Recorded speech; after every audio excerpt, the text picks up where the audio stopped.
مشق۔ سوال نمبر 1، آپ کو یاد ہے ایسے الفاظ جن کی آوازیں ایک جیسی ہوں ہم آواز الفاظ کہلاتے ہیں؟ مثال کے طور پر رہنا کا ہم آواز لفظ ہے بہنا۔ نیچے دیے گئے الفاظ کے دو ہم آواز الفاظ لکھیں۔ الفاظ رہائی ہم آواز الفاظ، پلائی دلائی، غم کم جم، زمانہ خزانہ روزانہ، یاد کھاد لاد، رونا بونا سونا۔ سوال نمبر 2، نیچے دیے گئے جملوں میں کچھ الفاظ کے نیچے لکیر لگائی گئی ہے، ان الفاظ کے درست معنی کے گرد دائرہ بنائیں۔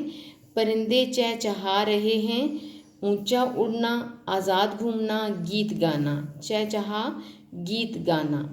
زخمیوں کی مدد کے لیے صدائیں گونج رہی تھیں، آوازیں بھاگ دوڑ درد، صدائیں آوازیں۔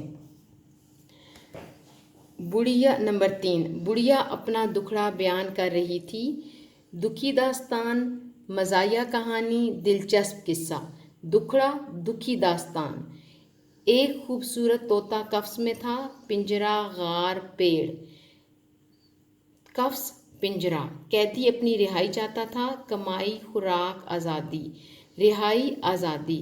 نیچے دیے گئے الفاظ کے جملے بنائیں۔ سوال نمبر 3، قفس میں قید پرندے کو اپنی آزادی کے دن یاد آ رہے تھے۔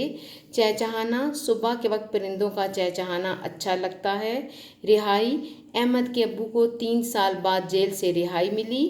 دکھڑا، ملازم نے رو رو کر مالک کو اپنا دکھڑا سنایا۔ قید، جج نے چور کو 4 سال قید کی سزا سنائی۔